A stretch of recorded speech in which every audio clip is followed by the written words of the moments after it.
JBNN will keep you informed. I'm Michelle Jones, and in the news, only child weeps after best dad murdered. Please remember to subscribe, like, share, leave us a comment, and click the notification bell to receive our daily news items. Kimona Rose, teary eyes, told a story of great loss as she struggled to come to grips with the shooting death of her dad, Everett Rowe, in Frome, Westmoreland. The elder Rowe was one of 3 men fatally shot after armed men opened fire at patrons at the Pixie Dust Bar in Frome at approximately 12:50 on Wednesday morning. 4 patrons were also reportedly shot and injured.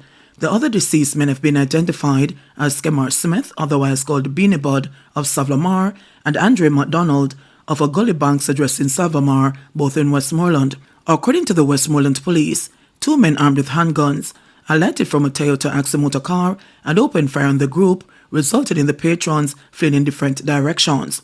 Rowe was subsequently seen suffering from gunshot wounds to the upper body outside the bar when the shooting subsided, along with Smith, MacDonald, and 4 other people. Rowe later succumbed to his injuries while receiving treatment at the Savlamar Public General Hospital in the parish. The other 4 victims were all admitted for treatment. Devastated by the loss, Kimona said that she was still shocked to hear about the incident, as she believed that it was her father's first time stepping foot inside of the bar.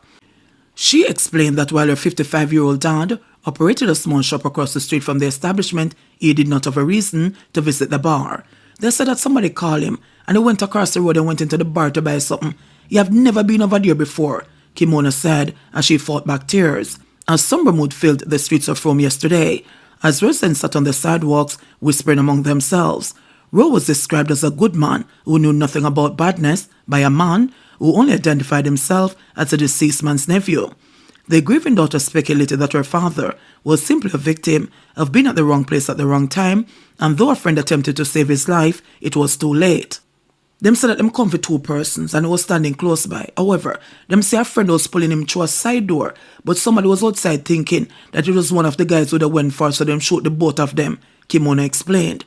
While describing the relationship shared with her father, Kimona said that she felt numb as his death had left an unexplainable void in her heart. "I'm not feeling anything. My whole body feel numb. I'm his only child. He had me from I was 3 months old and was a single dad," she said. The grieving daughter said that she had always shared a very close bond with her father as she was his only child. "It was the best that anybody could have ever asked for," she said. "Even as an adult, he still treats me like I'm a 5-year-old baby girl. He's like the greatest dad ever. He's not rich, but he ensures that I'm okay and my kids are good," Kimona added before her voice trailed off. Assistant Commissioner of Police, ACP in charge of Area 1, Clifford Chambers, said that the shooting is believed to have been gang-related.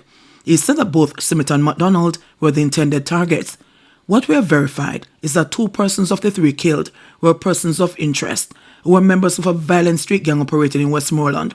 That gang is in conflict with another gang, and both persons were persons of interest in major crimes in the area," ACP Chambers explained.